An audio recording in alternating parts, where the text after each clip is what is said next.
Bonjour. Donc je suis Marine Lewandowski, Analytics and Optimization Manager chez Jellyfish.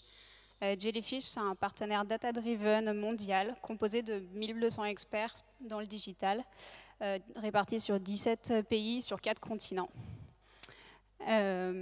Jellyfish, on est spécialisé dans l'accompagnement de nos clients sur toute la chaîne de valeur digitale, dans toutes leurs problématiques digitales, aussi bien de la création de sites que de l'analytics, l'activation data, le référencement de contenu. Et aujourd'hui, je vais vous parler d'un cas qu'on a fait en collaboration avec Hello Bank, qui est un peu sur la suite de ce dont on vient de parler juste maintenant. Mais comment est-ce qu'on a personnalisé la homepage de notre site Hello Bank pour répondre à une problématique client.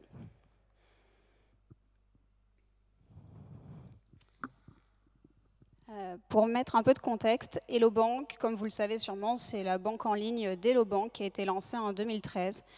C'est un grand acteur de la banque en ligne désormais, puisqu'il y a plus de 500 000 clients en France et environ 3 millions en Europe.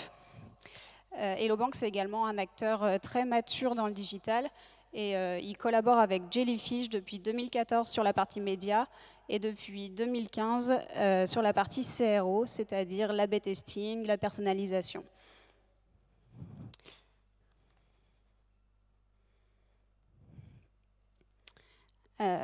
Ces deux corps de métier travaillaient chacun de leur côté jusqu'à ce que Jellyfish détecte une opportunité de collaboration.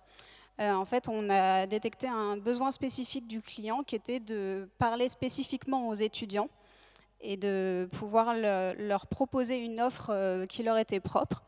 Donc, en gros, les étudiants bénéficiaient d'un avantage à l'ouverture du compte, mais c'était une offre qui n'était pas facilement trouvable sur le site, puisqu'elle était loin dans la navigation, puisque cette offre n'était vraiment pas dédiée à tous les utilisateurs, mais uniquement à une faible part du trafic. Donc notre problématique ici, c'était comment mettre en avant cette offre qui est uniquement disponible pour un faible pourcentage du trafic et ne pas gêner la navigation tout simplement des autres utilisateurs. Donc on a cherché une solution data, média et site-centric qui sont du coup nos corps de métier chez Jellyfish. Comment est-ce qu'on a fait ça? On a voulu tout simplement se baser sur la data seconde partie du site web et activer la data qui était disponible avec les audiences Jellyfish. Donc on a tout simplement activé les segments d'audience Jellyfish, qui sont des segments qui ont été créés grâce à des règles sémantiques et statistiques pour ranger les utilisateurs dans les catégories et ici les étudiants. Notre objectif, c'était de pouvoir cibler les étudiants une fois qu'ils arrivaient sur le site et pouvoir déterminer si on leur présentait ou pas la version originale ou une version où on présentait l'offre étudiante. Concrètement, comment est-ce que ça marche? On a fait un petit schéma ici pour vous montrer notre connecteur. Donc en gros, tout simplement, l'utilisateur va d'abord aller sur plusieurs sites, par exemple le site de l'étudiant ou des sites d'école de commerce. Lors de l'affichage publicitaire, Jellyfish va donc détecter que cet utilisateur a visité ces sites-là et donc va le ranger dans une catégorie étudiant. Quelques temps plus tard, l'utilisateur va aller sur la homepage du site Hello Bank. À ce moment-là, le connecteur Jellyfish va interroger la base de données de notre segment d'audience et vérifier si l'utilisateur rentre ou pas dans une catégorie. C'est le cas ici, il a été déterminé comme un étudiant. Donc du coup, le connecteur va interroger l'outil d'A/B test qu'on a paramétré et voir s'il y a une personnalisation en cours sur ce segment ou pas, enfin, ou un A/B test en cours sur ce segment. C'est le cas, et donc du coup ici, on peut lancer notre nouvelle homepage. Pour finir, toutes les données sont envoyées dans notre outil de web analyse, enfin l'outil de web analyse du client. Et comme ça, on pourra ensuite vérifier comment se sont comportés chacun des segments et comment s'est comporté l'A/B test.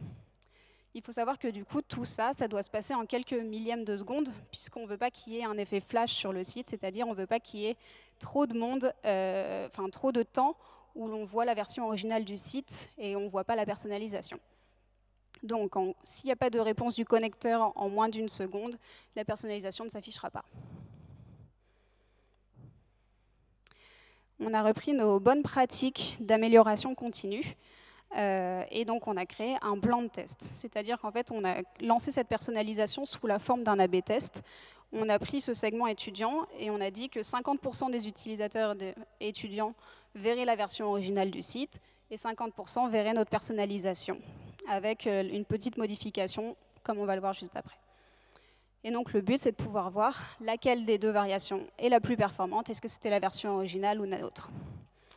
Donc on a construit ce plan de test pour répondre à notre question initiale de comment est-ce que les étudiants sont intéressés par cette offre spécifique. Et l'objectif, c'était donc de faire rentrer ces étudiants dans le tunnel de conversion Hello Bank. Nous avons défini des KPI pour ce test. Les premiers sont les 2 CTA qu'on retrouve sur la homepage, qui étaient donc juste au niveau du changement qu'on a réalisé. Le premier CTA, c'était tout en haut à droite, devenir client, et le CTA juste en dessous des 3 offres, qui était ouvrir un compte. Une fois qu'on clique sur l'un de ces 2 CTA, on arrive sur une étape intermédiaire du formulaire. Et une fois que l'utilisateur reclique sur un des 2 CTA, il arrive sur le début du formulaire. Une fois qu'il a rempli ses premières informations, et notamment son adresse email, il est considéré comme une demande initiée. Donc le taux de conversion de demande initiée, c'est vraiment l'objectif d'Hello Bank ici, d'améliorer ce taux de conversion. Cependant, on savait que c'était très loin du changement et qu'on avait peu de chances d'atteindre la confiance statistique sur ce KPI. Mais on a quand même tenté.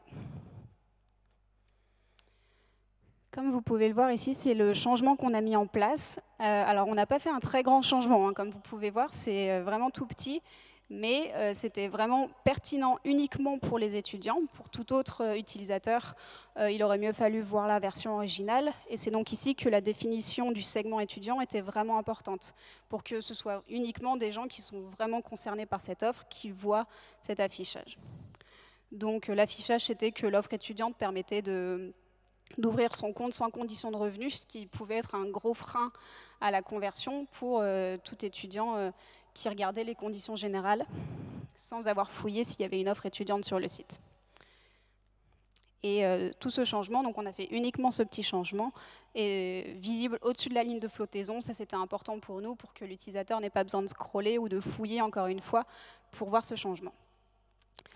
On a fait la créa et l'intégration de ce test assez rapidement en se basant sur nos propres bonnes pratiques chez Jellyfish, du CRO, et grâce à l'agilité des équipes concernées. Donc, je pense que vous voulez tous savoir les résultats du coup. Le test a duré 30 jours.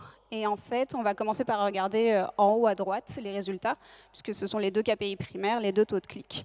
On se rend d'abord compte que le premier CTA, devenir client, a une petite baisse sur ce KPI, donc moins 7,12% de taux de clic. Cette baisse est largement surcompensée par la hausse du CTA ouvrir un compte, qui est de plus 48,7%, donc vraiment un résultat qui compense l'autre baisse de taux de clic. Et en plus, c'est ce CTA-là qui était le plus proche des nouvelles USP qu'on venait de mettre en avant. Donc pour nous, c'était vraiment important que ce CTA-là soit plus cliqué, puisque ça, dans la tête de l'utilisateur, du coup, c'est plus rapproché à l'offre. Et l'utilisateur peut parfois ne pas comprendre que les 2 CTA sur cette page-là renvoient sur la même page juste après. Mais c'est le cas. Et ensuite, donc, le taux de conversion des demandes initiées, qui était très important pour le client. Et nous, on espérait qu'il y ait la confiance statistique, mais on n'était vraiment pas sûr au début. On s'est rendu compte qu'il y avait du coup une très grosse augmentation de ce taux de conversion des demandes initiées, avec un plus 32,34%. Donc vraiment très satisfait de cette grosse augmentation. Et la confiance statistique atteinte pour ce KPI-là était de 82%.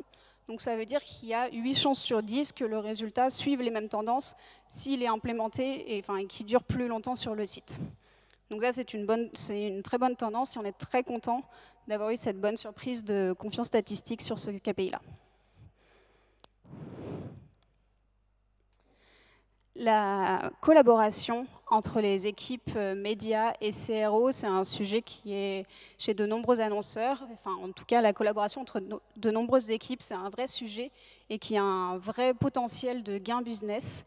Donc, on s'est dit que c'était pour ça important de vous présenter ce cas qui est assez différent de ce qu'on a la tendance de voir, puisque c'est une personnalisation plus avancée. Donc ici, on a ressorti quelques key learnings sur notre expérience. Donc pour nous, c'est vraiment important de faire travailler les équipes, les différentes équipes entre elles, notamment médias et CRO. Il y a également d'autres équipes qui sont importantes de faire collaborer. Le SEO et le CRO marchent aussi très bien et sont complémentaires l'un et l'autre. Il est important de personnaliser l'expérience client. Donc l'utilisateur, il est là, pas forcément très longtemps sur votre site. On veut vraiment qu'il ait une expérience dédiée, qu'il sente que les pages sur lesquelles il arrive lui sont vraiment attitrées et qu'il se retrouve dans ce site. Donc ça, c'est vraiment important. Et vous n'êtes pas obligé de faire des personnalisations aussi avancées pour ça. Il y a des personnalisations très simples qui peuvent être faites plus proches de la réalité.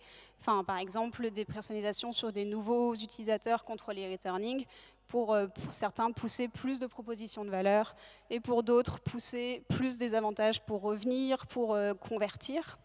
Voilà, donc ça, c'est des choses que l'on fait également chez Jellyfish. Et cette personnalisation de l'expérience client, elle est vraiment importante pour augmenter les résultats de vos efforts marketing. Et enfin, ce qui est vraiment important dans le cadre d'une collaboration média et CRO, c'est de définir des objectifs communs. On n'a pas toujours les mêmes KPI entre les deux, donc c'est important de les mettre à plat pour que les deux équipes travaillent ensemble et fonctionnent correctement avec la même vision et le même objectif. Je suis avec Thomas, juste ici, au stand de Jellyfish, si jamais vous avez d'autres questions sur ce cas. Je pense que je suis allée un peu vite, donc n'hésitez pas si vous avez des questions.